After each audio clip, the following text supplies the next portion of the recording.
Le grand JT de l'éducation vous est présenté par Microsoft. Bonjour Guillaume. Bonjour Virginie, bonjour à tous. On ouvre ce journal en Nouvelle-Calédonie où une nouvelle nuit de violence a secoué le territoire, faisant 2 morts. Depuis le début de la semaine, les établissements scolaires sont fermés. Et la situation empire d'heure en heure. La présidente de la province sud, Sonia Backes, fait part d'un état de guerre civile et appelle à une intervention massive et urgente de l'État. Emmanuel Macron a quant à lui réuni cet après-midi un conseil de défense extraordinaire et plusieurs voix s'élèvent pour demander la mise en place d'un couvre-feu. Emmanuel Macron a en tout cas annoncé la mise en place d'un état d'urgence. 500 policiers et gendarmes vont aussi être déployés dans les prochaines heures. 4 morts sont à déplorer pour le moment, dont un militaire, un gendarme, mort des suites d'une blessure reçue il y a quelques jours. Au cœur de la mobilisation, le vote par le Parlement du dégel des corps électoraux qui permettra à davantage d'habitants du territoire français, de Nouvelle-Calédonie, de prendre part aux élections locales. Un passage en force dénoncé par beaucoup et à l'origine de violences. Conséquence, vous le disiez il y a quelques instants Virginie, écoles, collèges et lycées du territoire sont fermés depuis hier. Cette décision a été prise en étroite consultation avec les autorités compétentes et en réponse aux circonstances actuelles, indique l'exécutif dans un communiqué. La sécurité et le bien-être de nos élèves et de notre personnel restent notre priorité absolue. Nous surveillons de près la situation et informerons la population de la réouverture de nos établissements dès que les conditions seront réunies.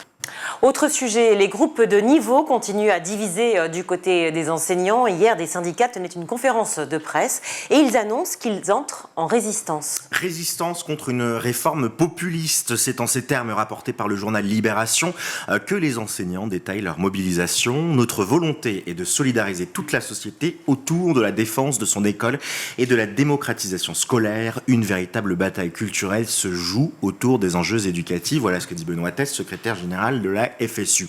Alors dans les faits, certains syndicats remontent des consignes locales qui poussent les enseignants de CM2 à d'ores et déjà mettre en place des groupes de niveau pour les préparer, les élèves au passage au collège. Les syndicats disent qu'il faut refuser.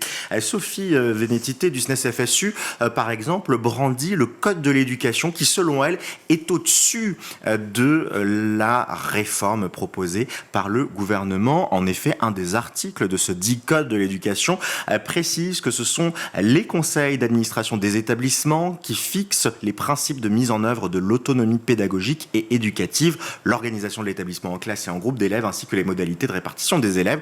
En bref, donc, cette réforme ne serait pas conforme au code de l'éducation. Des syndicats qui donc ont appelé à manifester le 25 mai prochain. Le collectif éducation contre les LGBTI-phobies en milieu scolaire et universitaire appelle à un rassemblement le 17 mai en marge de la journée internationale de lutte contre l'homophobie et la transphobie.